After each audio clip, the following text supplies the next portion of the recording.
What up, world? It's Machiavelli the Don back with another reaction, y'all, on shocking new footage of kingVon's final moments. Goes viral. If you're new to the channel, don't forget to hit that subscribe bell. Yeah, y'all gonna love this. Man. Von!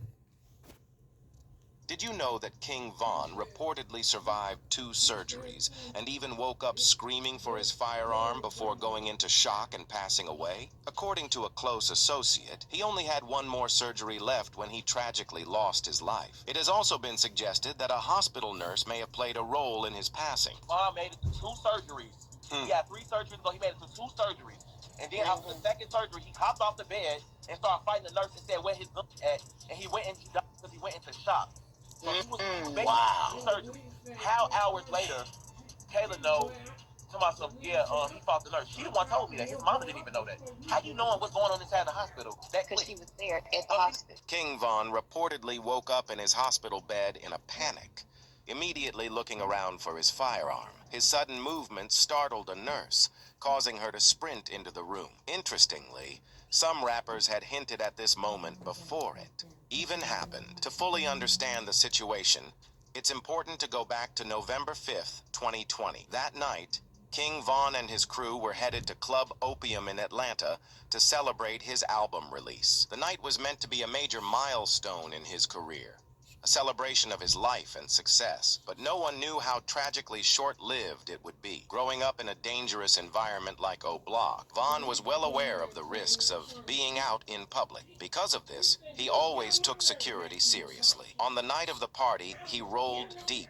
bringing a crew of 20 to 25 O Block members spread across 8 vehicles. Even Von's manager, 100K Track, later spoke on the extreme precautions he took to stay safe. I travel with one security that moves with Von, and he traveled with 2 more security. You know what I'm saying? Von traveled in a proof truck, and not only that, his guys are security, man. He travels with 10 to 15 guys daily. They protect and love Von more than any security would.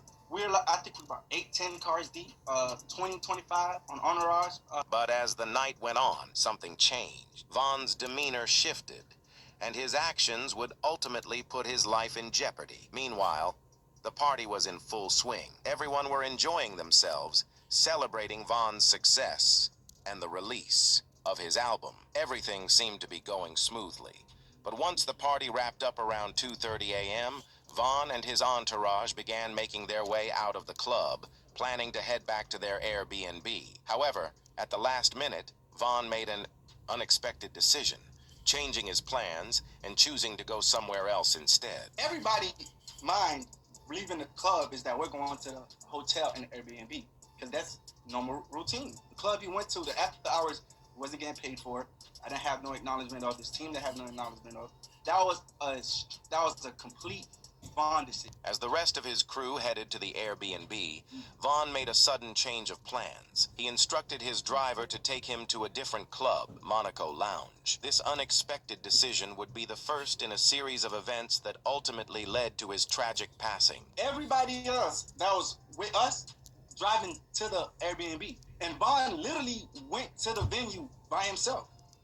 We got a call later from people in the car, like, hey bro, we here by, matter of fact, I think from this DJ was like, hey bro, we here by ourselves, like, where you guys at? And everybody rerouted to that venue. For some reason, the people in Von's truck didn't inform the rest of the crew about the change of plans until they had already arrived at Monaco Lounge. Meanwhile, everyone else was still at the Airbnb, expecting Von to show up. Once they finally got word, the entire team rushed back into their vehicles and headed straight to the new club. When Von's manager arrived at Monaco, he immediately sensed that something was off. Von wasn't his usual upbeat self.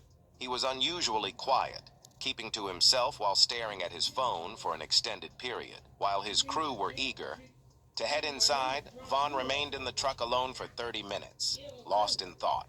For some reason, Von wasn't himself. This man is, like, I promise you, the best artist I ever moved in my life. For some reason that night, it was off. Like, he stayed in the car for like 30, 35 minutes. Von's manager then got back into the truck, trying to check on him. After some hesitation, Von finally agreed to go inside the lounge. However, due to Monaco Lounge's club policies, his crew were required to leave their firearms in their vehicles. As a precaution, they sent security in first to scout the area and ensure everything was safe before entering. I went to the car he was in. I was like, yo, Vaughn. Went inside the passenger seat. I'm like, yo, Vaughn, bro, what's going on? Like everybody here, wait, let's go. He was like, all right, let's go. We're telling security, hey, it's time to go in now. Vaughn's ready. You know what I'm saying? We've been here too long. Let's go inside the club. They check the venue, go inside, check the outside, make sure there's no... What they didn't realize was that the real danger wasn't inside the club, it was outside. Quando Rondo was nearby with a few of his crew members, seemingly trying to get some rest, almost as if they anticipated something was about to go down later that night. As Vaughn's team conducted security checks, one of his crew members spotted Quando Rondo asleep in a car parked just outside Vaughn's vehicle. Right before we go inside the club, one of his homeboys came to the car and said, hey, so-and-so's here.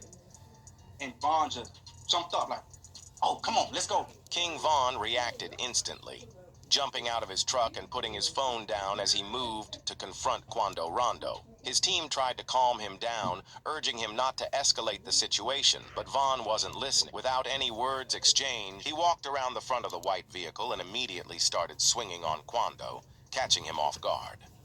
Jumped out the car. By the time Vaughn jumped out the car, I don't even think he knew where so-and-so was. He just jumped out the car. He bumped into so-and-so. As soon as he bumped into so-and-so, started brawling. Just seconds into the brawl, Quando Rondo's best friend, Lil Tim, emerged from the back of the white car with a firearm. Without hesitation, he fired multiple shots at kingVon, striking him several times across his body, while also hitting Von's manager once in the leg. Some of Von's crew members were armed, and the moment they heard gunfire, they pulled out their weapons and fired back at Lil Tim, quickly bringing him down just a few feet away. The chaos and gunfire echoed through the area, catching the attention of two off-duty officers working security nearby. Hearing the commotion, they jumped into their vehicles and slowly approached the scene. As they got close, they opened fire, unleashing multiple rounds into the scuffle. In the crossfire, one of Von's crew members was fatally struck. Meanwhile, kingVon lay in the middle of the street, clutching on to Quando Rondo. Some online believe Quando was attempting to snatch Von's chain before fleeing, while Von's manager insists that Von was actually using Quando as a shield in a desperate attempt to protect himself. And was he trying to take Von's chain, or? Honest truth, I don't think V-Roy had no jewelry on, and from the people that was a little bit closer, Vaughn was actually holding onto him like, man, you ain't going nowhere. Like, you here, like, even through getting, he's that strong. Like, he was literally holding him. Once the gunfire stopped and the chaos settled, the race to save kingVon's life began. His closest friend, Moo, ran straight into the middle of the street, shoving Quando Rondo out of the way before grabbing Von and carrying him to the getaway car. Meanwhile, Quando and his crew quickly dragged Lil Tim into their white car and sped off toward the hospital. Despite being shot 4 times, kingVon remained conscious in the car. He tried to keep everyone calm, reassuring them that everything would be okay and urging them to stay in good spirits. He was in the car. I myself wasn't there.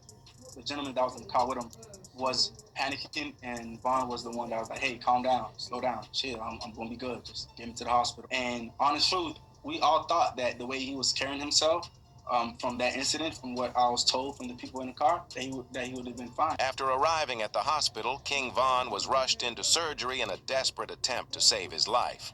Unfortunately, he didn't survive the operation and was later pronounced dead. However, new reports surfaced suggesting that Von initially made it through surgery, leading many to believe he was still alive. A close associate later provided more details, claiming that Von had regained consciousness after surgery and immediately began looking for his firearm. In a moment of panic, he startled a nurse who rushed into the room. This very firearm was the same one that rap OG Moosey had previously spoken about, adding another layer of mystery to Von's final moments. Like you said, the kingVon situation, like there was absolutely no reason for Von to be rolling around with that dude. Like, there was no, especially since he had security, like, someone should have jumped in. It should never even King I Von almost supposed feel to like, have a strap. but I almost feel like if All you them have real supposed to have- security, all them niggas supposed to blast. I feel like they would have been more ready in Chicago. sad, man, sad. I mean, the whole King Von thing is really kind of hanging That me up, over bro. everyone right now. That me up, bro. Cause I like King Von. Von's natural instinct was to reach for his firearm, a habit ingrained in him after a lifetime of growing up in a dangerous environment. However, sources claim that, in that moment, he didn't even have one on him. When news of King Von's passing broke, it sent shockwaves through the entire rap industry. As one of Chicago's most fearless and formidable figures, many found it hard to believe. Some even refused to accept it as reality, until official reports confirmed the tragic news. Made national headlines as officials confirmed one of the three people was rapper King Von from Chicago, who was here last night with friends. Two groups of individuals got into a physical altercation. That physical altercation escalated into an exchange of... Even something as simple as crossing the street to visit King Von's mural became a viral moment. O-Block members captured the scene on an Instagram Live, which quickly spread across social media, drawing massive attention online. Yeah, y'all. R.I.P. King Von, you know what I'm saying? That was about King Von, his last final moments, y'all. King Von last moments, you know. Hey, like I said, R.I.P. Von, y'all. Hit that like button for King Von. Smash that like button for King Von, y'all.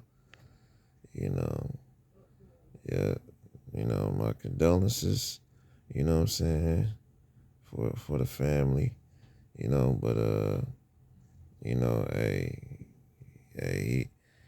he was a legend, bro. Legend.